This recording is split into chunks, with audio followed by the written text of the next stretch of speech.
paying his driver for liability coverage. With this machine I'm blaming, his whole team live panic. Jack froze up and then died. Now you seen Titanic?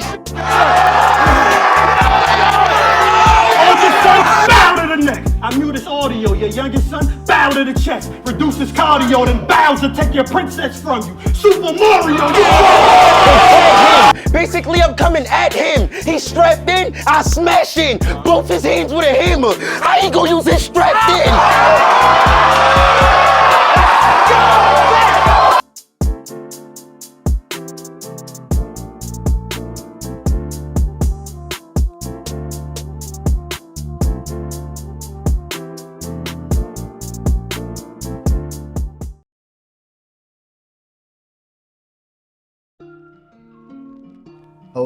Hello. Welcome back to the Speaking Our Language show. We have we do. We have another guest, JSmo. How you doing, my guy?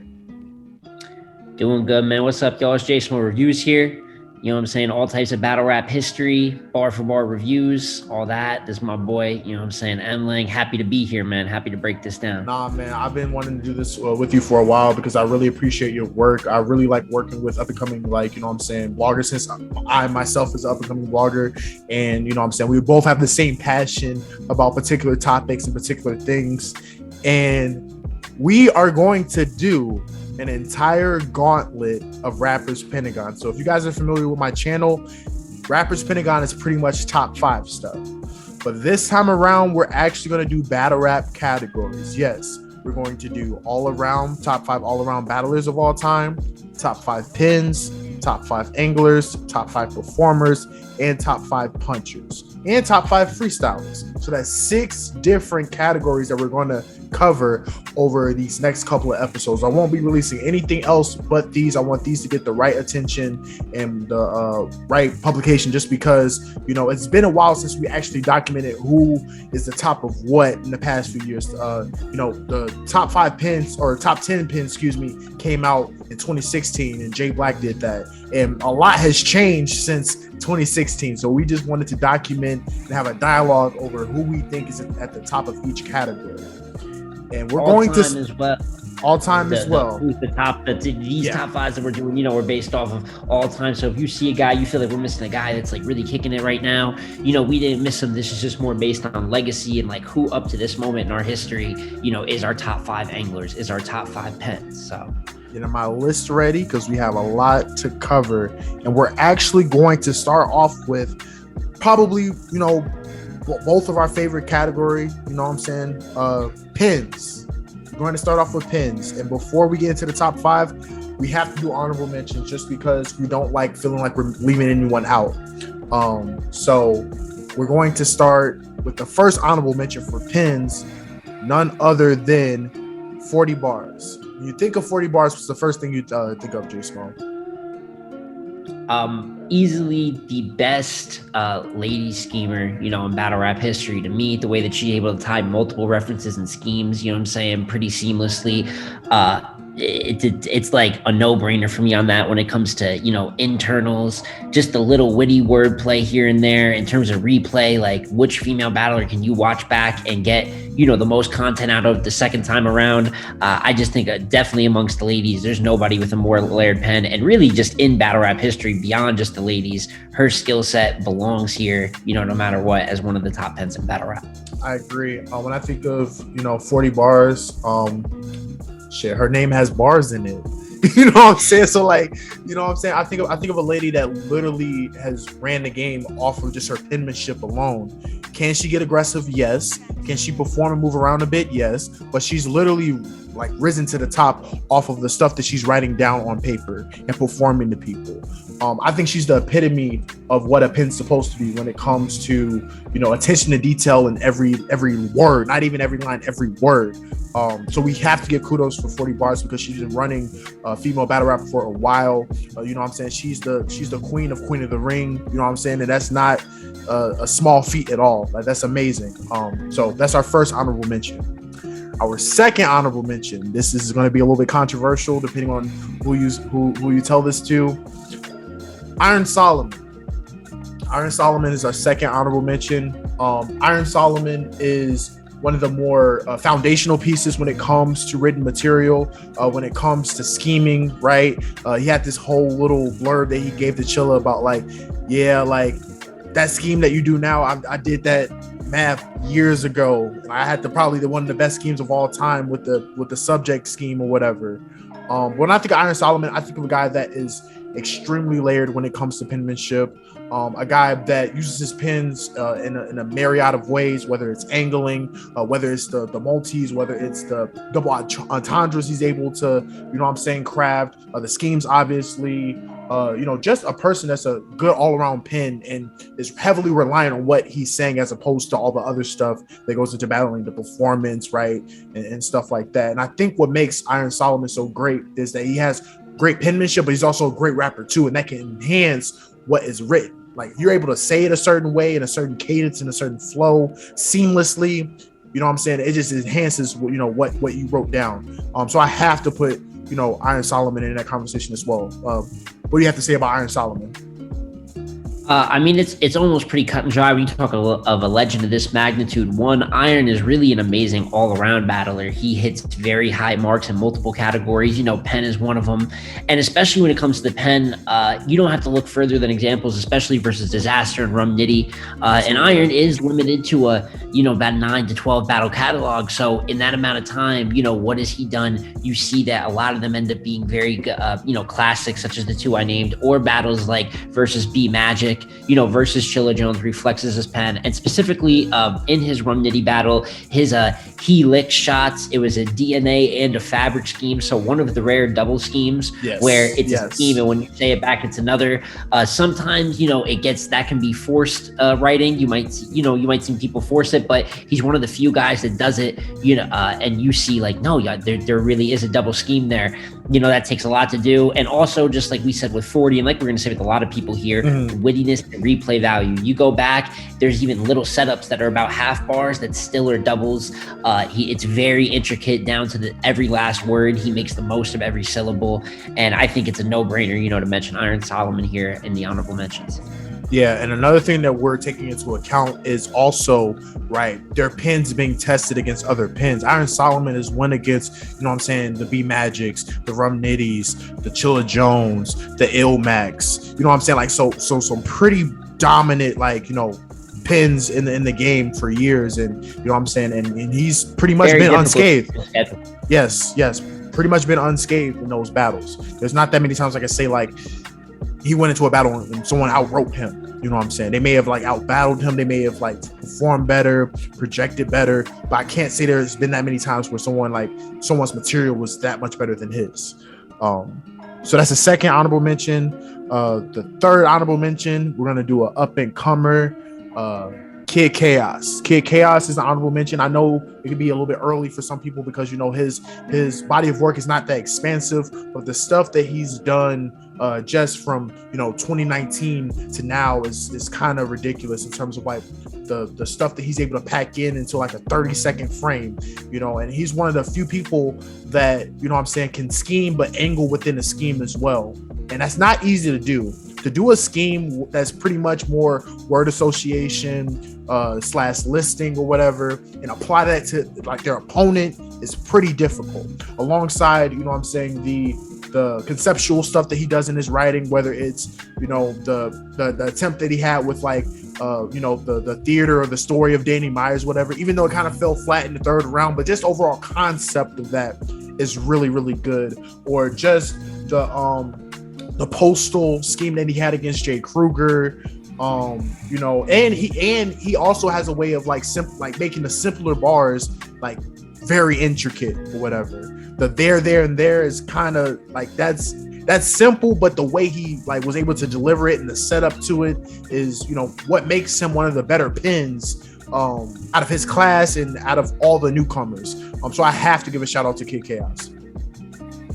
Yeah, and I think that's something to preface is with each of these honorable mention spots, even our other top five, we made sure to highlight a young talent. Absolutely. So when we put Chaos here, this is definitely also a trajectory thing. We're looking at all the news guys here. We're saying, which pen is going to fire off in the future, possibly find themselves, in this top five where can work their way to up there one day. And with Chaos, like you said, when it comes to angling and kind of the scheming meshing, you can look at his battle versus, I believe, Chilla Jones, when he has you're not on the same story as me, and he's able to use a little bit of breaking down Chilla's career path and kind of Chilla maybe not getting some top tier plates, the angle, maybe not getting the respect he should deserve for his workload, and doing that with the scheme with the house. A very, very talented writer. I know that early on, a lot of people's critiques on him, that he maybe has not been winning battles at the clip that, people would like. But one thing is that he always has a very good performance rate. I'd be very hard pressed to look at a battle where you say Kid Chaos's pen is bad that battle. Right. So no matter what opinions people may have as him as a battle rapper, this is a pens list. And while we do take, performing with your pen, like does your pen lead to victories, that does matter. There's just such a unique one-of-one way that he delivers his material. We've seen a lot of pens, a lot of better pens, a lot of worse pens, but his particular style, the way the rabbit hole bar versus chess, where he's like, we're not going to go down that rabbit hole, and the way that he breaks down every word, he could say 12, 13 references in the scheme, but he makes sure to emphasize those references so we don't get lost. Very unique talent, a style that's based completely around his pen, and as long as he keeps fine-tuning the work around it, he can find himself being one of the most elite battlers and elite pens in the world one day. Yeah, and again, you use very good examples. I also think of his first round against JC, even though a lot of people may give JC the battle, the whole table of contents and where JC ranks amongst his peers. Even one of my favorite bars that he ever said was the facial recognition. Like, oh my goodness, like where does your mind have to go for you to say something like that? Or even very creative and unique with his references. Yes, even the and this is more conceptual, right? And it was kind of performative, but it's still it's conceptual and it has to be written in a certain way for it to work. Even like the default thing that he did against Real Sick, like being able to kind of satirize certain styles within battle rap and make it coherent in like a written way is amazing. Yeah, I think Real Sick is on his way to being one of the best pens of all time when it's all said and done. But again, trajectory, you know what I'm saying? He still has to, trajectory. And also have to mention that his pen is most definitely, battle tested, right? Going against the Danger Zone, who's an underrated pen, right? Going against Street Hymns as a PG, that's a pen versus pen matchup before he even gets to, you know what I'm saying? The mid-tier, top tier talent. Chilla Jones, Danny Myers, you know what I'm saying? A bunch of different, great pens or really revered pens that he's going up against in the earlier stages of his career. So we have to give him credit for that for sure.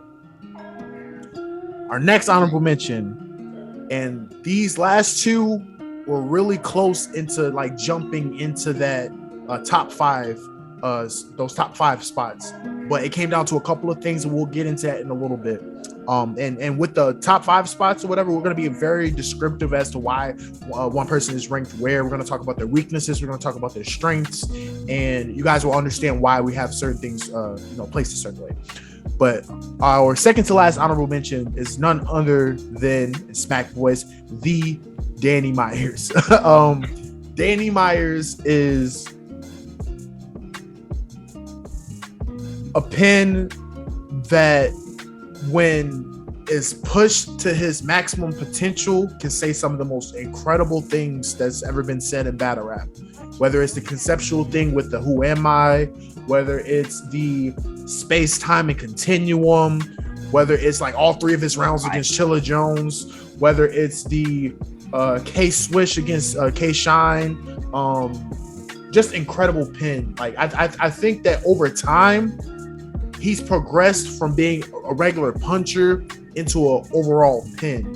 The things that keep him away from being in that top five spot, though, is obviously Real Sick, and a couple other people kind of pointed to it, are the setups, right? They say he's the bar god, but the setup Satan. And sometimes he doesn't really focuses on what's leading up to the punch. He just has a crazy punch, and then the setup is not always, fine-tuned or whatever. And I also do think that there are some times where he kind of like tries too hard to think outside of the box to where it kind of takes away from his writing. So we're kind of confused as to what he's trying to convey or say in certain bars. But all in all, I think as a pen and just where he's been headed in the past like 2 or 3 years, he's most definitely in that conversation as one of the top pens in the game for sure. And yeah, it's a lot of the same sentiments. Obviously, Danny, his creativity with a lot of these guys, I mean, their ending bars and a lot of sequences and stuff is some of the most creative wordplay in the world. So when you even get to the top 10 pens and, in a pseudo way, our honorable mentions kind of are in that conversation, you have to make separators. When we have setups like, Orca Straight, for those of you that might know that bar, or a couple other Danny bars, as some people would point to Lima being in a time machine. Or the Foster Obviously, Homes, very, very, very out there concepts. But what you're seeing even later in his career is the way that he's been able to tap into his multi-syllabic bag, internals and externals. Probably one of the more better multi-rappers on the planet, in my opinion. I know multis can get a lot of people lost, but specifically with Danny, I think even though some of them can be a little bit out there, like we said, he has been able to kind of put a spotlight where a lot of people are appreciating, pure rapping and making all those syllables connect. It's not easy, but on top of that, he's already one of the best punchers, in the world, meaning that his wordplay is creative.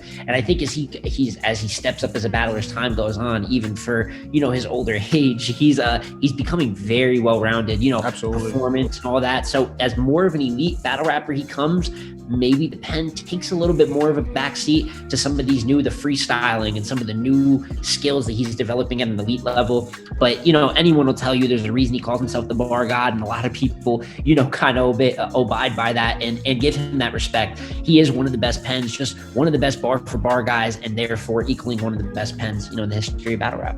Yeah, and again, general theme, we're going to talk about this a lot. His pen is battle tested. He's went against Chilla Jones, and one of the few times where I felt like someone potentially outwrote a Chilla Jones, right? Went against, he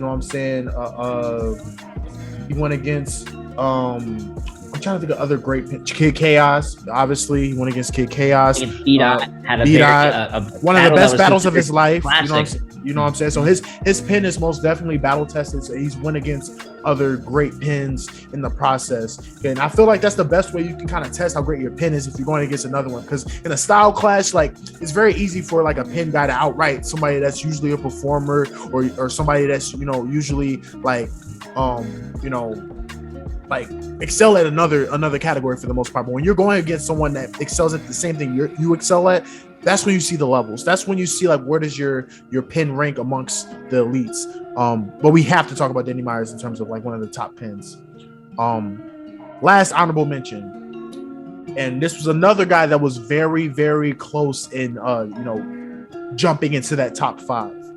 But unfortunately he just missed the spot. And we're talking about Ilmac. Ilmac is, in my opinion, not only one of the best pens in battle rap, but arguably one of the more underrated battlers in battle rap. I think that he does so much, like even outside of his pen, I still feel like he does so much with his pen that when we take a step back and look back at all the stuff that he's done over his career, it'll be well respected and it'll be like, appreciated a lot more. Again, he has one of my favorite, rounds of all time with his third round against Big K. That conceptually, it's just how he's able to construct certain things and be so concise is amazing to me. And I feel like one thing that, makes a pen great is just how concise you can be in describing certain things and touching on certain topics. Even he's even gotten the utmost respect from other really good pens or oriented pens like the Losos and the Chillas and stuff like that. Hell, he's in Chilla's top 5 all time in terms of pens. So that goes to show you that he garners respect from his peers. And I feel like he needs more respect from the fans, because at the end of the day, a lot of the stuff that he's doing is like unique and nobody else is doing it. Again, like I said, nobody will ever be able to replicate, his performance against A Ward. Nobody will be ever to replicate his performance against Big K. Even JC battle, when JC was literally unstoppable, he was one of the guys that you could argue outwrote JC on his on JC's Lux run. So I have to give major hats off to Ilmac, because I feel like when it's all said and done, he'll be in that conversation as top pins as well. Yeah, and you touched on some of the best examples, especially versus JC at a time that, JC definitely had the glow, for the lack of a better term. Yeah. And he was able to go in there and outright him, particularly his plane scheme. Although we've heard a lot of plane schemes to still stick out. You're probably the 10th guy to spit a plane scheme, but you're the best. You somehow brought new references to the table. Right. Versus Big K, like you said, and specifically his concept third round about K being in the dream state. And then after just a bunch of great pure rapping imagery, which I think is something that's just not personified enough in battle rap, is really being able to paint an image. There's a few battle rappers that do that great. And something else about Ilmac, which is more of an opinionated type of thing, but I know that there tends to be a disconnect from people that might predominantly be URL fans compared to King of the Dot. And I think Ilmac is definitely one of those few people that, even if you ask a lot of people that are hardcore URL, this is a guy that transcends that line. Like some people may say, not in the pen type of way, but for Pat Stay, where it's not, oh, he's just good over there. Ilmac has proven against comp from his area, as well as a variety of URL comp. We just mentioned JC, but also against DNA, Charlie Clips, very well versatile. Matches up and then you said A-Ward as well, just showing how good he matches up different comp. He knows different approaches, and most of the time, these approaches are based around a very pen-heavy and angle-heavy approach, but particularly with the pen, very gifted schemer. And as we said, for a few guys here in the honorable mentions, he's able to hold, 2 to 3 different internals and externals, like 4 rhymes for 16 to 20 bars. I know, multis, like I said, can be redundant to some people, but how hard it is to hold, 4 rhymes for 16 to 20, it's a handful of people in the history of the sport that can do that effectively. So definitely, even though some people aren't even that all the way known on Ilmac's work, there's a reason that his name always rings in these conversations. Yeah, understood. And again, we can't like, what I'm saying, we can't stress this enough. His pen is tested. He's won against some of the greatest pens in battle rap. And won clear in a lot of people's eyes to, versus a JP, versus a Chilla Jones. No matter maybe if someone's watching this, they might have a different opinion on that battle. But for the most part, these are general consensus wins against guys that are like the shoehorn, names that pop off right off the top of your head when you think of top fives. And Ilmac has cleared these guys, and a lot of times on neutral ground.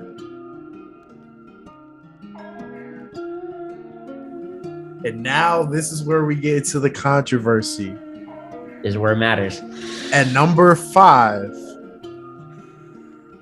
just to give you guys a hint, you guys already know, this guy was ranked number 1 in 2016 as the top pin in the world on J Black's channel. Well, on Speaking Our Language, this guy ranks at number 5. At number 5, we have Loaded Lux. Now, before you guys cut off the video, we're gonna explain why in thorough detail as to why we have Loaded Lux at 5. Strengths. First strength that I think of is he literally created rewind, find more to find. Like, he literally created the idea on the watch back, like in your material aging well, right? So and that's a testament to how great your pen is. If your material can sound good now and then sound much better later because there's stuff that we still didn't catch, then that's a testament to how intricate and how layered your pen is. So obviously major innovator in that regard. Obviously innovator in terms of like setting a blueprint of like what we consider pins. Like, how many great pins go back and say like, yo, his performance versus Midwest Miles is the reason why like I got into battle rap, or the reason why I respected like someone's penmanship. Like, people still say that his 3 rounds versus Midwest Miles are some of the best 3 rounds in battle rap, and that's how many years ago? And you're talking about they be telling the truth. Right. Be telling the truth. Right. And you know how many times we say that like certain stuff back then don't age the same now. If you watch those 3 rounds from Midwest Miles now, it still is masterful. So he gets credit for being an innovator in that regard and still having material that still ages well. Even the hollow battle, his hollow material still ages beautifully. And that's 8 years ago. One of the best battles of all time. Exactly. Another one, Master Angler, right? Is one of the few guys that can master angling and punching within the same sequence. I think of his dismantlement of Calico in the 3rd round. I think of, his, in my opinion, an underrated performance. I don't know why it don't really get it. They talk about it in terms of like the 3rd round and the paperwork and stuff, but the way he was able to break down clips in his first 2 rounds and leading up to the 3rd was masterful to me. I don't know if maybe because they were expecting a different type of battle, but his material versus Clips was amazing. Like I said, his material versus Hollow is amazing. As one of the best haymakers of all time. Stand up, don't lean. Like, come on now. And then like just his ability to shed a light on somebody and make them look different with his angling. And he's one of the first, like, I know a lot of people like give like, Mook that credit in terms of being like a masterful angler or whatever. And Daylight usually get put in that pin lane. But while Mook probably angled more early on, Lux did it at a higher level when he came back and battled, Calico. He probably has one of the best angles, top 3 easily, one of the best angle 3rd rounds of all time. And I don't think that goes without having a great pin. Another thing I have to highlight, you're a great pin when every other pin person like try to place their work or mirror their work towards yours because they feel like you're the benchmark. And if they're treating your work as the benchmark, then that's a testament to how great of a pin you are. But yeah, those are some of the strengths. Did you have any other strengths that you want to touch on in terms of Lux's pin? I definitely think we touched on, some of the main parts. And I think specifically with the Midwest Miles battle and how that's aged. Something else you see in more recent times, which we'll talk about on the weakness side as well. But in more recent times, you have bars versus Aver, like the fully loaded 9 bar, and you have versus Arsenal, the feed grapes to the king. And what it goes to show is when people said Lux was ahead of his time back then, I think that bars like that go to prove it, because what you see a lot with Smack era, DVD era battlers that come back, you could say a Mook, a Reed Dallas, they've figured out ways to find success, and usually that's through topic-based rap, angles, real talk.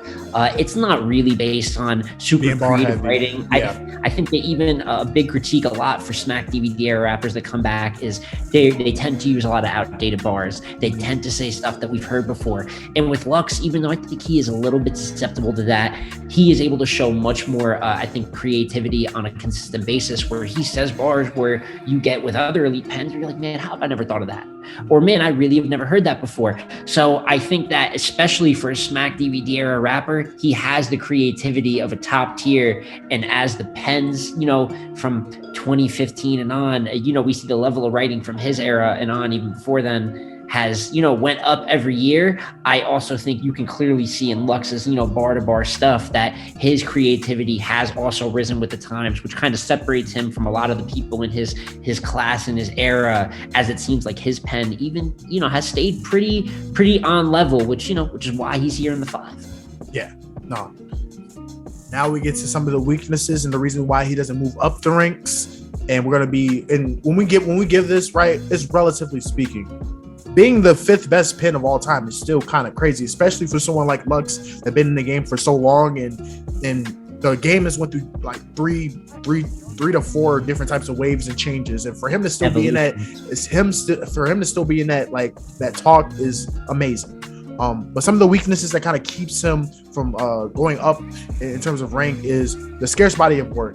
And I know he said it's not how many fights you had, it's who you fought and all that, but a part of being a great pin is displaying great penmanship on multiple occasions, right? A person can have a masterful performance if they're battling like, once a year or once every couple of years or whatever, because like having a great pen is like brain power too. And if your brain is rested and you have a myriad of things to talk about, then it's a lot easier to create like intricate stuff like that. But for someone like Lux, right, who's primarily a once a year, twice a year type of guy, there have been instances where he's taken time off, but his performances wasn't as great as it could have been.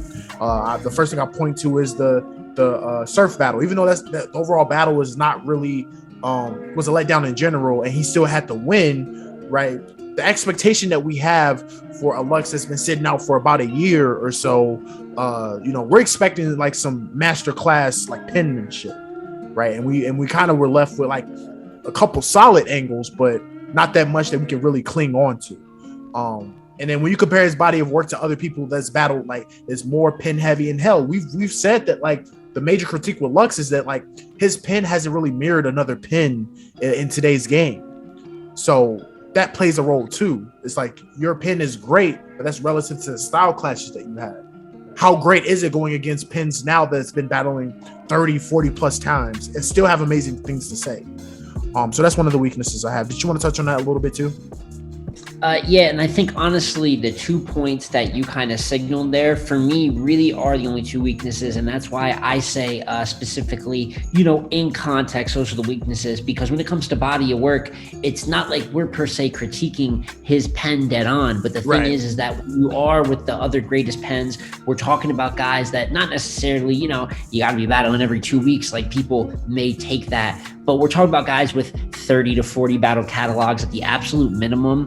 And, when we're talking about a guy like Lux, when we talk about on-camera battles, I think he might have hit around, like we talked about with Iron Solomon, 10 or 12. It just really limits, how much body of work. It's hard to even compare your consistency, because while these guys might, get a month to write, sometimes 3 or 2 weeks for very competitive top-tier opponents, you are getting a year to write. And like you said, something else, which like we said, contextual, because we're not exactly critiquing his pen dead on, but if you have not faced any other pen heavy battlers, any other battlers that we mentioned in these conversations, your pen never really has been under the magnifying glass that some of these other guys have.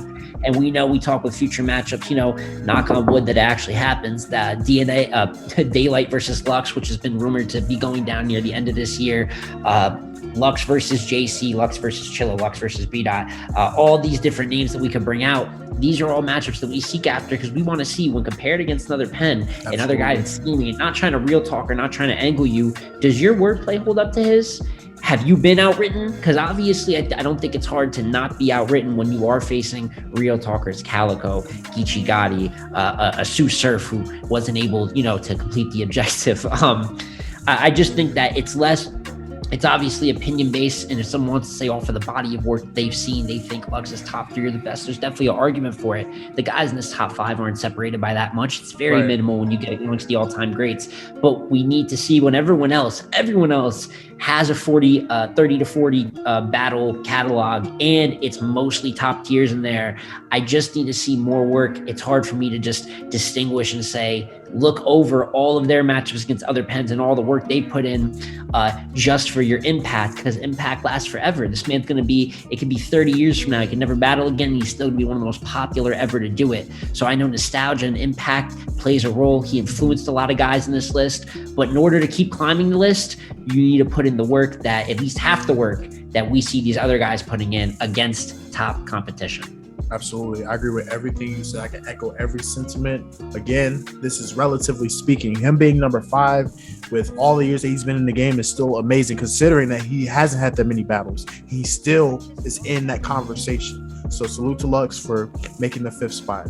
And at number 4, this is where it gets tricky. Number 4, we got none other than JSmo's favorite battle rapper, Rum Nitty. Yes, we have Rum Nitty in the top 5 pen category. You guys may be confused because you think, oh my God, Rum Nitty's a puncher. Like, he's the best puncher of all time. I don't know about pens. We're going to explain to you why he's number 4 as a pen. One of his strengths, one of the best at name flipping. Come on now, souvenirs, skin shine, key off belly. Being able to name flip at the rate that he does and do it like efficiently and effectively every time he does it, that's a testament to penmanship. I know people say, oh, that's just punching, but being able to flip a name in a very unique way consistently is amazing. Undeniably the best puncher of all time. And I feel like, to me, if you're the best in one category and that's punching, and that's your best attribute, and you're the best out of everybody, then you kind of have to be on the pen list, because that means that you excel at least in one particular category of a pen that is really good. And punching is a very, very big part of penmanship. That's how we're able to score certain battles. That's how we're able to judge. It's the double entendres, it's the word association, it's the wordplay, and that all encapsulates into punching. If you're the best puncher, then you have to be on the pen list. So there's that. Also has a very distinct style in punching. If you're able to punch in a different type of way, that is also a testament to how different your pen is compared to others. Because we know a myriad of punchers that have good bars, but they use the same format. He's one of the few guys that we can say like, oh no, you sounded like Nitty, or oh no, the way you did that was kind of like what Nitty does, or whatever. If you're able to distinguish yourself as a puncher, which is very hard to do because of how much it's formatted, then that's a testament to how great of a pen you are. Major precision and able to compact so much into a 2 to 4 bar span. And like we said earlier, being concise is a huge part of penmanship. Being able to pack so much within a 2 to 4 bar span and still give you imagery and still give you like a double entendre, or give you like doing multis within like that span is really, really good. Really good. And again, in my last strength, and this is all I really need, he says stuff that we've never heard before. Like, he literally says things that, well, one, he says things that may be in our brain, but have never been I guess articulated into a bar, or says things that like we're surprised that we never heard before. Like him versus Twerk, him saying that like, you're gonna beat me to death. You're right. He died first. Like, come on, like even stuff like that. But then you also have stuff like the MOP your ante up, the 22-2s, like I said, the skin shine, the Chef Trez, the walking upright on the caveman, human evolution, the kidneys fail dialysis. People tried to remix that bar 100 times or whatever. Like, he says stuff that we've never heard before. Like, as punchers, you may get a unique punch here and there, but we probably heard the reference before. We probably like seen or heard the wordplay before or whatever. Like, even his setups are different. From everybody else. Like, go ahead, Jason. I know you want to hop in. Yeah. Obviously, I am a big Nitty guy, and when it comes to specifically with this pen, I think something that we don't talk about enough when we talk about pens is just who has some of the most creative wordplay. Wordplay is really the basis of why all of us love battle rap in a way. Personally, like me too, I'm also here for that real talk. But even within that, there is wordplay, and I think that's the beautiful thing about this sport is the way that we're able. We see these guys manipulate the English language and how often they can land double entendres. And with a guy like Nitty, I mean, like you said, with the beat me to death, he died first. Is one of the more incredible lines that we can name, but he has multiple quotables. Nose running, coming down with something. Obviously, we mentioned MOP, your ante up, and he tends to battle, usually walk away with at least one bar where you're like, man, that might have been bar of the night. And there has to be something that has to, the consistency in that in wordplay, and also something that's underrated. Like we talked about the setups, I think some of the setups go over people's heads because as a puncher, you have the advantage of kind of being able to chain haymakers quicker than other styles, but you also have the disadvantage of some people wait on your punch and will disregard some of your setup. Something that we will definitely, as we get to the top 5 punchers, mention a lot more. And that's something else. Someone else is on this list, Danny Myers. We kind of talked about that, even though I don't think he's to the level of Danny Myers, because as we said, Danny's setups can be a little weak, and something with rum that I truly think is the one underrated aspect of him. A lot of people say he's super underrated, but I really think the only aspect that truly isn't, because a lot of people will give rum praise. So I'm not going to say you're not like he doesn't get enough, but I think his setups get lost a little bit in the mix. It's not just haymaker fishing. It's not just searching for the punch. There's a lot of stuff. Check the priors. I'm known to let it fire myself. It's just a little example of a bar that a lot of people watch Iron versus Nitty. Even though it only has 1 million views, a lot of people feels like I've watched it 1 million times each. And that's a bar where after even the 5th or 6th watch, you're like, oh my God, like there's a bar in that setup. So there's a lot to love in his wordplay. And when it comes to that bar for bar, it's like off his pure creativity, it would just be hard for us to not give him a spot on this list. And I think the one thing, just to pivot into the weaknesses as well, and why his creativity doesn't just shoot him to the top is, as a puncher, at least for me, one of the things that's big is there's a lot of similes.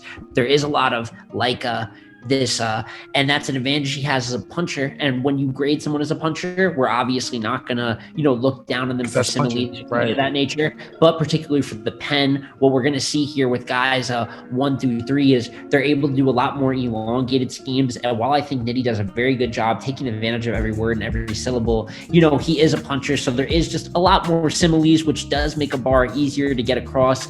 But I also want to say that in terms of scheming on the lowest of keys, he does have some pretty good stuff. You look at a battle versus hollow, and I let that fly crooked on the locust. Yeah. So in a 2 to 3 bar setup, and as well versus Iron Solomon, I've been jonesing to give a Jewels on Cam. I really mean it.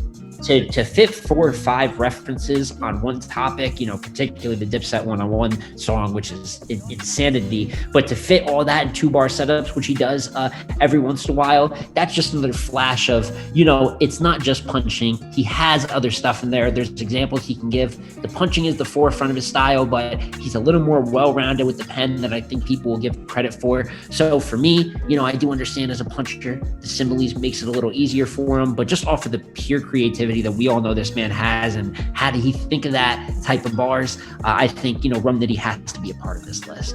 Yeah, and one other small tidbit, just a little bit of a critique. Again, well, this is also it's also, I'm bigging him up in this regard too, because his pen is also battle tested. He's went against other perennial pens in his career, whether it's the Iron Solomons, whether it's the Chilla Jones, the Danny Myers early on in his career. They're amazing like battles. That. Amazing battles. One that hasn't seen any of these, man. A lot of pen versus pen classics when we talk about this guy. Yeah. But the thing that I will highlight is that when he goes against those other pens that are like, even if you want to put B-Dot in that conversation, when he goes against other pens that are like slightly more dynamic and slightly versatile, you kind of can spot the difference between like the puncher's lane and like the other categories that a pen possess. Like him and Iron is a very classic battle, but a lot of times people say that Iron was able to neutralize his punching to a degree, and a lot of people also say that Iron's writing overall may be slightly a little bit more dynamic because of all the other stuff he was able to do with this pen.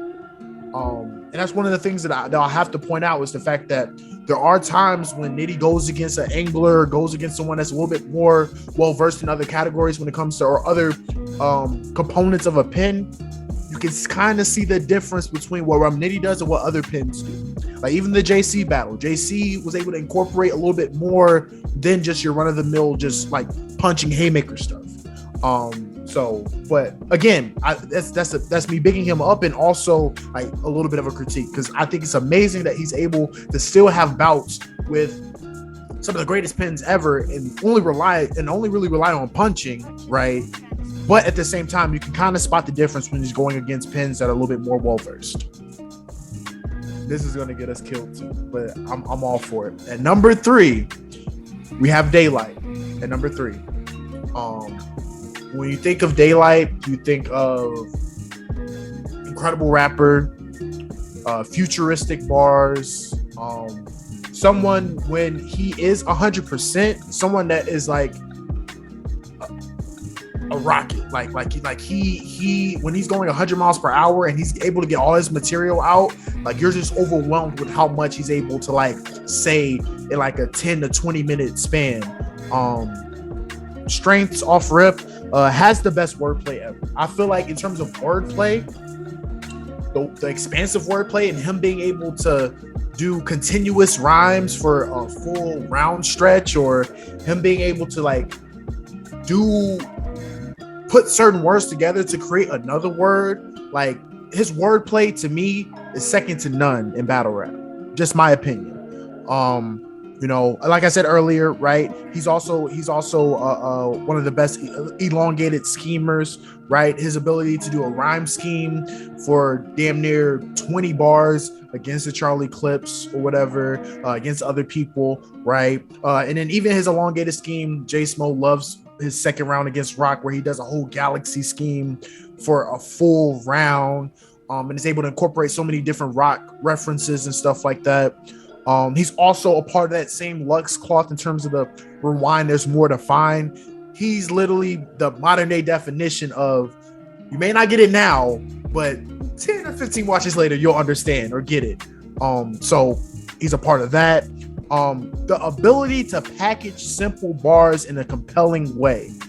How many times have he said some crazy stuff, but he said some simpler bars that landed even harder, whether it's the turn rock into pebbles, bam, bam, here's my handle, here's my spout, I'm a little teapot. Like, it's the rock, paper, scissors on the surface, right, is a simple bar, but the build up into it and the way he's able to, you know, comprise it in a written format is what makes that bar so legendary. The setup into rock, paper, scissors is what make that bar so legendary. And the way he's able to apply his setup to the punch with the rock, paper, scissors is what makes that so legendary. So he most definitely gets credit for being able to make simple bars a little bit intricate in terms of how he constructs it.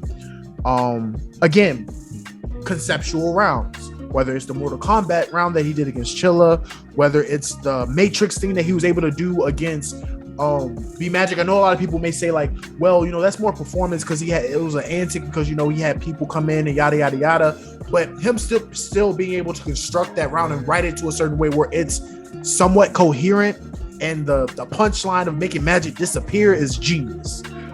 So even that conceptual round, and like I said before, the Galaxy scheme against Rock, like, come on now, like, that is one of the best schemes in the past few years. And it's a round length, and he's done that a couple of times where he did a whole scheme for an entire round. You know, I can go on. I can keep it going. Shout out to Daylight. I can keep it going. The Michael Jackson scheme. First Chilla Jones, the Mortal Kombat scheme, his Street Fighter scheme against Mike P, which is almost damn near loud. I think it was the full round, like even towards the end when he did the 1, 2, 3, like, so again, amazing with that. You know, has a ability, and you spoke on this a little bit earlier, right? The almost a slight redundancy in similes, right? I feel like he's one of the few writers that can make similes more compelling than what they usually would be. So I do give him credit for that, because he can make a simile a lot more interesting than like a regular puncher would. And again, I mentioned this before, the internal rhyming is incredible. The rhyme schemes he was able to pull off in certain sequences is just outer worldly. But yeah, that's all I have to say about Daylight in terms of the strengths that he has. Anything I missed? You know, not really. And when it's something that you said at the beginning, and I am going to use to also pivot a little bit into the weakness, but it is praise in itself also, is that when he is at 100%, absolutely, and you could debate that at 100%, he is the best pen in the world. He's the best pen of all time. When he fully applies himself, you get a level of writing where the beginning of the first round ties into the end of the third round. Yeah. And you see that in battles like K-Rock and you know, battles like Chilla Jones, even if it's not for the full battle, he's able to tie the beginning of the round to the very end. He starts that wordplay with the Street Fighter scheme or the Mortal Kombat scheme. He is referencing everything until he gets to the end of the round. But the problem with that is that while it is great that 100% of the time it is peak ability, this list is not just based off of who at 100% is the best. Absolutely. There is a level of consistency that comes into it. And whether it is him going into antics, or whether it's him, you know, there's a few battles that he's just flat out lost when he came and gave a great performance, which a lot of battlers go through. You know, he's not above that, although some people would tell you that. But there is times that his consistency hasn't matched up to other people's. And even when you look at most recently, the King Los battle, you know, as we can mention, but you can look at a battle like the Ill Will battle, where, man, he was fire versus Ill Will, but one could debate that Ill Will might have outrolled him a little bit, which is kind of a flash and crazy thing. Goes to show how elite Will is at a variety of different things in battle rap. But yeah, the only thing stopping, like we said, at his peak, he is, you know, maybe just is number one. That's why he gets the praise he does. But similar to why we critique Lux, even though it is a little bit different, the consistency, because Lux is more about coming outside less, although Day has kind of moved into that area of battling less. And with Iron Solomon, there's more limited work, and then on top of that, there's work where he just simply shows up, only gives a round, doesn't give his full effort. Look at Daylight versus B-Dot, where, there is flashes in there of, some real great stuff, and he fully applied himself but, he kind of picks and chooses with his energy sometimes. And then if I had to nitpick, just one little thing, because like we said, when we get up to the top, it's not that what's separating these guys is basically our preference. We all probably have different looks at the list with very little things, but with Daylight, although elongated scheming is unreal and it's fantastic, it can mesmerize people. A lot of that actually I attribute to the rapping ability. And sometimes when you write it down, some of the wordplay and references just happens to be stuff that we might have heard before. Something that I joke about with Daylight's style a lot, even though he always is going to try angles on somebody. He's always trying. That man is trying angles around every corner. But there is a few times like that. I believe he said a pyramid versus rock in his big kind of like rock scheme. And there's just a few references where you could probably pick out 7 to 8 references that him himself has reused, that has been used a lot in battle rap. But like I said, it's nitpicking, because even if you have reused, let's say, 8 references, when your round is a scheme from beginning to end, you probably have something like 50 references, possibly more, possibly a little bit less. And when you get to that, it's very, very minute. But there is a few that kind of stick out that have been reused. And with pens, when it comes to creativity, I think that we have to be a little bit hard on that. So for me, like I said, context-based, just like it is with Lux, there's a question of consistency, which for me is what holds him down at 3. Although if we're just going off of pure ability, flash in the pan, 3 battles for your life, we've seen at his best, Light possibly, could range from anywhere, all the way up to one on this list. For sure. That's Daylight at number 3, which probably pissed some of you guys off, but it's okay. Runner-up time, top 2. Runner-up time, top 2. And this is not recency bias, because we actually made this list before a certain time period. So that's a hint right there. But at number 2, we have JC. JC coming in, and probably when he exits the game, we knew that he had a great pen, like from beginning of his career to now. Like, we just, like, when you think of pen, like, that's one of the few peoples that you think of. I think the most important strength that he has is the adaptability of his pen, at least in the past few years. His ability to still construct, great things and great material in a small room and in a big stage is impressive to me. Another thing that I want to highlight is, again, same thing that we said about Nitty, but he was probably doing this way before Nitty was, and that's his amazing setups. And the reason why I mentioned amazing setups is because they used to call him like Mr. Jump Too Early, because people used to literally react to his setups before he actually got to his punch. Like they done it plenty of times in a chiller battle. They done it plenty of times in many battles where you think his setup is his punch, or feel like the setup, it could have been a punch itself, but he still has the crazy haymaker at the end. So the attention to details in terms of his setups is amazing. And as of late, he's been able to successfully intertwine angling. I know a lot of times, like early on, he was pretty much like the bar for bar guy.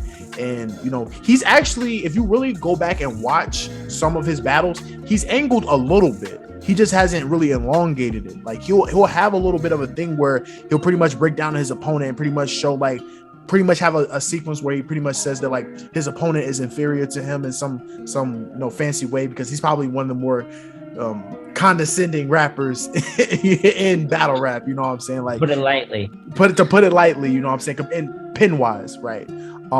But I feel like in the past 3 to 4 years, his angling has enhanced or progressed at a very, very great rate. And it's been very, very effective. I can point to the Iron Solomon battle. I can point to the B-Dot battle. I can point to the Sharon battle that just happened this year. So that's showing like the versatility in his pen as well. Another thing that I think of is, again, I feel like he's a momentum rapper, meaning that his material gets better as the round progresses or whatever. And I know that may not sound like a good thing to point out, but to me, that means that, like, he writes uphill. And that's a good skill to have. If you're able to have great material in your first round, have even better material in your second, and your third is just like the peak, and you're able to do that consistently to where you're riding uphill or you get better as like the battle goes on, to me, that's a great trait to have. Being able to ride uphill is an amazing trait to have. So I give him kudos for that. Extensive catalog. We're talking about a guy that will like, and I know he used to get a lot of critiques of that, like, oh, he'll go from battling on Summer Madness to battling against, right? Like, yeah, like battling somebody in front of a Dunkin' Donuts somewhere, like, but he literally would take a battle like as serious as a Summer Madness battle. And I know a lot of people may say that's ridiculous because the stature of JC, he should be able to whatever. I think that the fact that he's able to give good material to any opponent that he has is amazing. And the ability that he's able to, and hell, like we were just talking off cam and we were saying that like, it's crazy to think that like he can give you a great performance against a Rum Nitty and a Chef Trez, and he'll also give you a great performance against a KD, up and comer, or like a Craig Lamar, or like a, you know what I'm saying? So he like takes his craft very, very serious. Absolutely. You know, absolutely. A lot of people get lost in the overbooking, which sometimes, you know, definitely leads to overbooking. There's pros and cons to everything. There's definitely pros and cons to his booking schedule, but he's able to, and you know, put on some very good pen heavy performances. You know, him and KD is not just it's a very good battle because it's very well written on both sides. So he's able to put on just a bunch of different wars with pens, which, like we said, we take into account here. You know, we have names like Rum Nitty on here, who he beat clear and had a very, very white hot point in Rum Nitty's career at one of the times that Rum Nitty was at the, you know, the peak of his momentum. And he's also battled the other names on here. You know, Daylight and him actually had a pretty good battle. I think the audio kind of fucks up that battle, but still a very, very good back and forth. Ilmac. Talk about his battle with Ilmac, which we believe he lost, and which he did lose, but he didn't have a bad showing in that by any means. Very similar to what we said about Chaos earlier, but to the nth degree with JC is that you would be hard pressed to show me a battle where JC's pen is bad.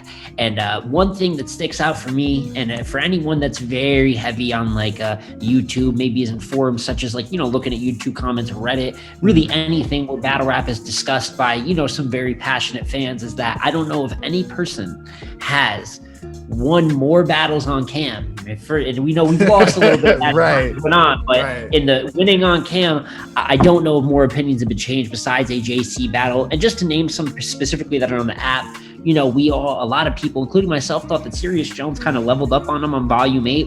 And even though I still have Sirius edging in that battle, it's a battle that there's a reason that JC came back, kind of rallied on the app, and to a lot of people to beat him is that JC had a lot of stuff to unpack on the rewatch. And his stop and go delivery, I think his delivery, which really isn't pen driven, has kind of taken away from his pen a little bit as he's moved to the big stage. But even then, like we said, battles like Sirius Jones, battles like Prep, where, you know, gas might have played into that, but definitely people had him losing 30 Prep in the building, and it came out and people damn near have it as JC 3-0. Same can be said for the Nun battle, and even battles in the past against top tiers that I still feel, you know, were clear losses like K-Shine and Tay-Rock. They aged much better for him on camera, to the point that, you know, it might be JC loyalist, but I think, you know, some have him winning, which is but I think that his material does get recognized, though, like his third versus Tay-Rock, even to an extent, you know, his first round versus Tay-Rock was good, and it takes multiple rewatches to get that back. So in terms of the aging well on camera, like we talk about, your battles always having stuff to go back and pick from. Maybe it's because of the volume of battles he's had as well, but there's so many battles where you can go back and rewatch for JC and pick up bars that you didn't hear before. And more times than not, for a lot of battles, it'll have you might have had JC losing for 2 years. And if you just hear it back on the right day, you might have missed 4 or 5 bars. And eventually that adds to some amount of points, no matter how you score it. Everyone has a different way of scoring battles. But when it rewind and find, like you said, whether it's the setup or the main bar, there's so much that JC has. And I think the only thing that might even stop him possibly from being at the number 1 spot, and I want to reiterate again, guys, these are all separated by not that much. Right. You know, Malcolm, are definitely confident, very confident in the names that we have chosen, and also confident in our placements. But if you were to move one thing around, you know, there is a preference to that. So we're not mad at anyone for that. But something for me that's holding him from the number one spot, and on someone else's list might hold him from ranking up more, is that as he has moved into this more big stage era, something that we kind of criticized Daylight for, there's a lot more reused wordplay that we've heard before. There definitely is a little bit of an OBC thing where I think he's used a couple bars that I just think that we've heard before. Right. I think Sheet Happens, he definitely accepted that in the tournament run. And it's not a humongous issue, but there's definitely a couple where it's like, you know, I might have heard that bar before.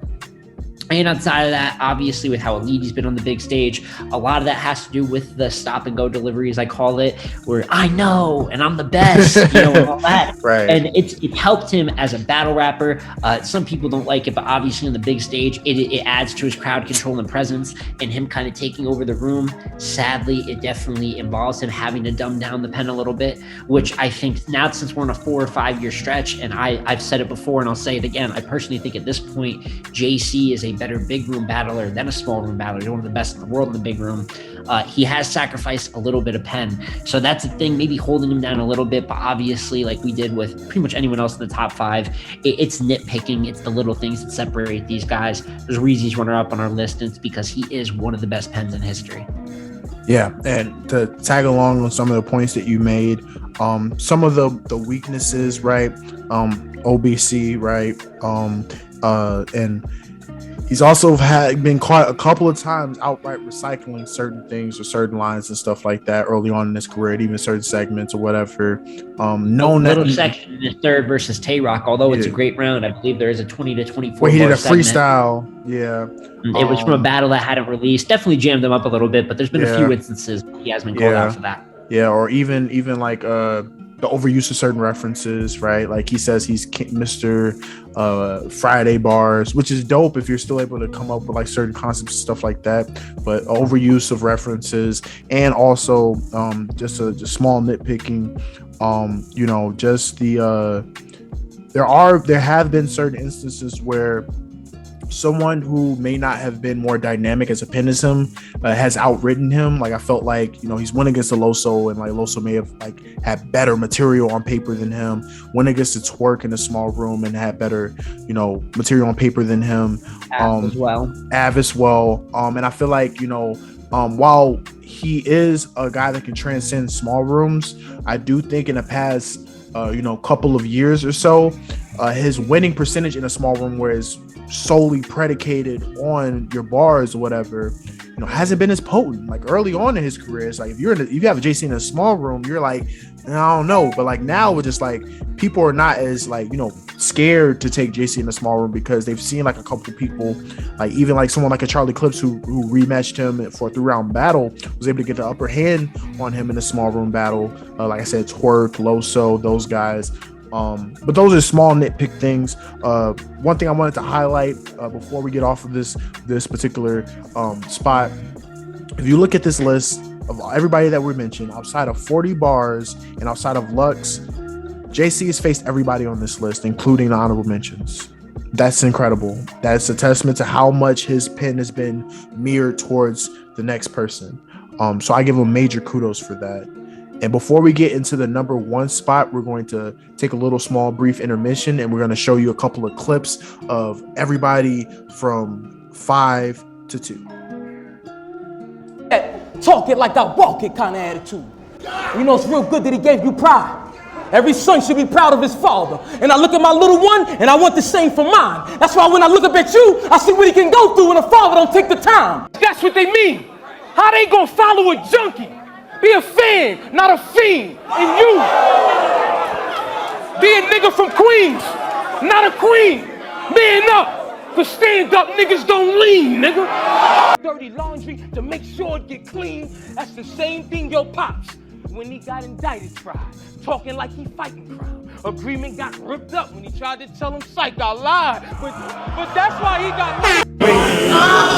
He said, why yo people be penny pinching, my nickel squeezing, I kill them easy. I been jonesing to give her jewels on cam, I really mean it. I really mean it. Desert, and the old western, like Wide Earth, 9 verse. Y'all said he was gonna beat me to death? Y'all right. He died first. It's the difference. I lift a piece, lemon squeeze. You can try that hide and shit with me until a bullet races by his black ass.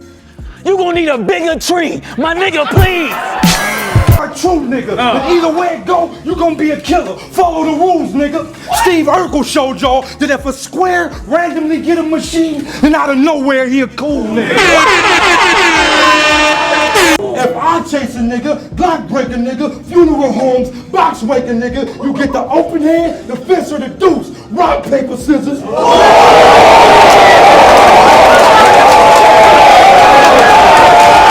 No whip, I'ma catch him waiting at the bus stop. He wait on the bus for rides, I wait until the bus stop. Waiting till the bus arrive, spray one in the bus stop.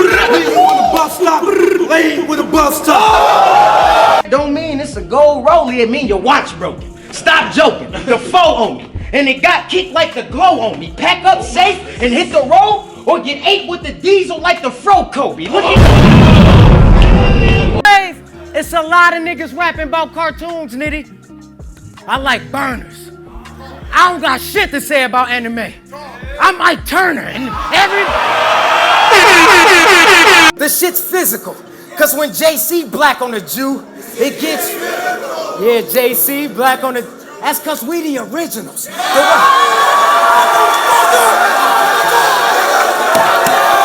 And now at number 1, we have none other than the Kingpin himself.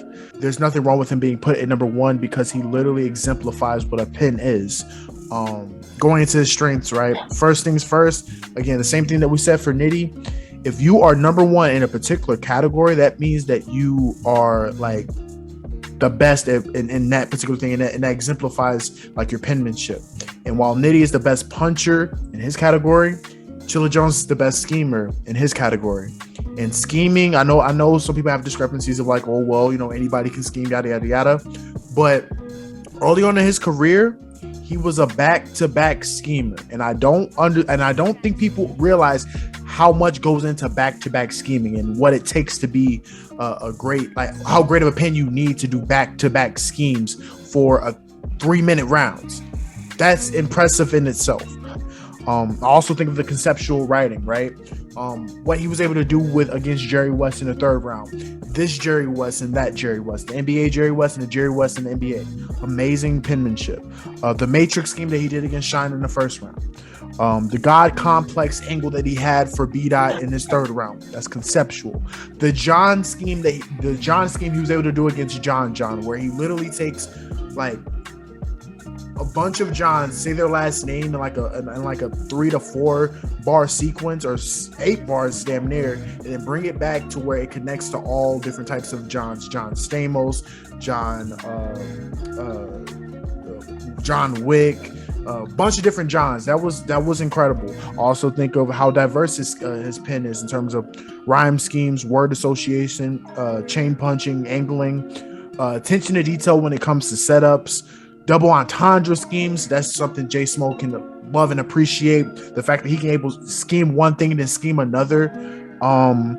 Unique references. I feel like he also is one of those guys that have unique references as well. Rewind more define. I feel like while I do think this is more in the earlier portion of his career because his schemes used to be so elongated, I still feel like there are moments where you catch something different, you know, in certain battles, whether it's the B-Dot battle where he did a silent B scheme, the numb, dumb, all that type of stuff, like small stuff like that. It's just like, you know, as people call it, Easter eggs, right? You get Easter eggs of certain things when you go back and look at it. And one of the best, you know what I'm saying, attributes for any pen is being battle tested, and he's probably the most battle tested. He's battled Magic, Conceited, Quantum Physics, Ilmac, Iron Solomon, Daylight, JC, Nitty, Danny, Kid Chaos, B-Dot. He's probably the most battle, like this pen is probably the most battle tested out of any other pen in battle rap. And I could go on about other stuff, but I'm gonna let JSmo take it away. But that's the strengths, and we're gonna get into the weaknesses in a little bit. Yeah, and I could reiterate a lot of the same. And it's funny because when you get to after covering ties like you get to like Lux, Light, and Chilla, and we talk about these elongated scheme guys. The thing is, they share all a lot of strength. But something that you touched on early, and that I think is what personally also puts Chilla at number one for me, is some of the creative concept rounds that he brings. As you mentioned, the Jerry West round versus Jerry West. And for me, most specifically, the God Complex round versus B-Dot, which really isn't a round. That is a full battle strategy and concept, which does somewhat divulge in a counter writing and just speaks volumes, funny enough, about him as a battler. But specifically, the way that he's able to wrap back something from the first round, and I think early in his career when he was a scheme heavy guy and Godfather of schemes, and with that big part of writing, I mean, that's a title, that all to his own, that's absolutely ridiculous. But when you look at a battle like B-Magic early in his career, he tried a similar concept, taking 2 words from the first round and a word in the third, and he kind of fucked it up, which led to his choke, his famous choke. You can clearly see kind of overshot the reaction you would get when they didn't get the bar. It fucked him up. And then to pull that off in such a very important battle for his career pretty much is the battle that I think locked him in for Champion of the Year. People say overshot to the Shine battle, but the B-Dot battle really felt like a battle for that title. And then he went in there and did what he did. And to pull in something from the first into the third seamlessly as a concept, many doubles, many parallels between real life, something, like with the Jerry West round. He's just too special of a writer, can get into the punches, is the Godfather. And I think Daylight also goes for this, but it's the Godfather, a lot of OBC, a lot of bars that you guys, when it hit the Tylenol, how many Tylenol pill schemes have we heard? Chilla was the first one to say it versus B-Magic. Yep. But how many Queen of the Ring schemes have we heard? Your Misfit or Farrah Funeral, Chilla versus JC. So when you look at the seeds that he's written, just in not just his own writing and highlights, but a lot of the most classic overused transition bars we hear to this day is a product of a scheme Chilla Jones said in 2012, and someone probably made fun of him for it. So even though his image, some people definitely rag on him, for me, there's a reason he's called the Kingpin, and not just variety in opponents, but variety in like the regions and styles. We're talking about a guy that went to King of the Dot, was King of the Dot champion, has versed pretty much all the greatest pens that they have to offer over there, Iron Solomon, Ilmac, and then on URL has also had his run winning Champion of the Year on there and battling pretty much all the best pens over here, and then even battling, like we said, Daylight, Nitty, JC, and pretty much all the battles I just named where classics are right on the borderline. So tons and tons of stuff, and he all did it through a very pen heavy style. People say over and over they might find Chilla's delivery a little boring, even though I think he definitely worked on that as he went along as a battler. So a lot of his work he got out of the mud here is specifically pen work, and to me that just shows that he is the ultimate pen, his entire career going through that, and that is why I also agree with Chilla Jones being at number one as the best pen of all time. Yes, and now we can kind of get into the negatives because we spent a good amount of time praising him. He has set the trend for certain things that people use now. Right in 2013, like everybody started to scheme after they realized the success that he would have with it. But one thing that Chilla has had like a little issue with is, he has a tendency to say lines that's been said before, whatever, whether it is a setup or whatever. There's still times where I can't catch him like saying some things that, has been said before. What I'm saying, can lose the audience when it comes to certain angles and certain schemes too. Sometimes his crowd control is not always the best because, his written material can be a little bit too elongated for the liking of the crowd. He had, like you mentioned before, the boring stigma, right? Like sometimes like he may not have like the most captivating setup, but it's something for the watch back, and sometimes in that particular moment it may not be that captivating. And then another thing is just like sometimes he's very heavily reliant on schemes, so if certain things are not working, he'll fall back on schemes because he feels like that's his calling card, and he feels like he has to do a scheme because that's he's the Godfather of schemes. He feels like he has to do it. Any other weaknesses? Yeah, and just to stretch really on two of those is one, when we talk about the boringness and something things that have to do with crowd control. That's definitely a flaw he's always had as a battler, especially with crowd control. Even to this day, I think it's something that still gets at him a little bit. but that speaks to him more as an overall battle rapper. And the thing is while that's important, if we're just judging him as a talent compared to some of the overall talents here, we are focused on the pens.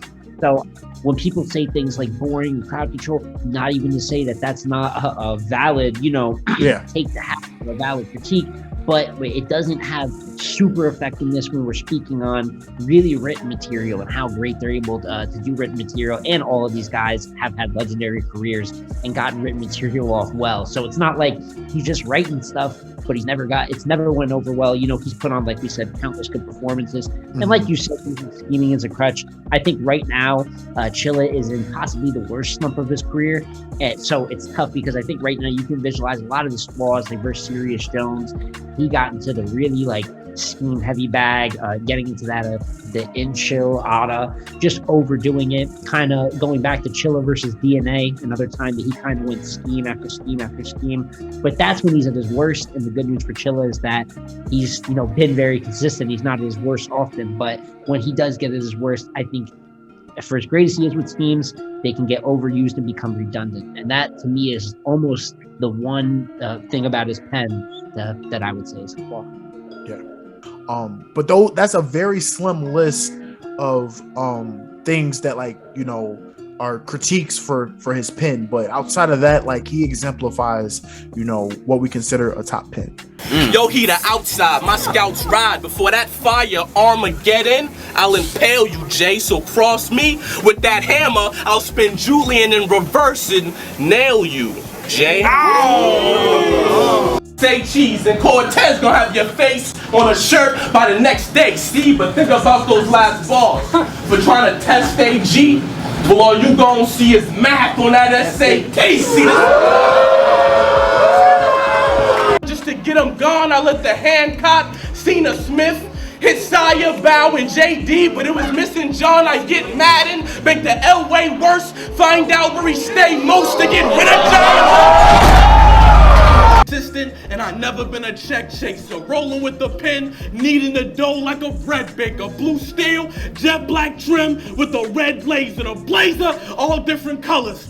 In memory of Craig Sager, he say his strap on his ass and sex. When that fire fly, your wife's a bird. He like, that lie's absurd. That's cause she gave ghost face and blue meth like Heisenberg. My this. Now it's a rookie on the menu. This a fucking mismatch. Them even putting me against you. I'm nice with the grammar, see? That's why they booked me for the venue. Big punches. I call it speed bagging. I can rebuttal. Switch the flow to mean rapping with unique patterns. I can do angles, personals, break them down with his weak faction. God damn, I got more weapons in the ring than the Green Lantern. I need answers. And there you have it, the top 5 pens, and we're going to shift into the next top 5, and we're going to go into top 5 punchers.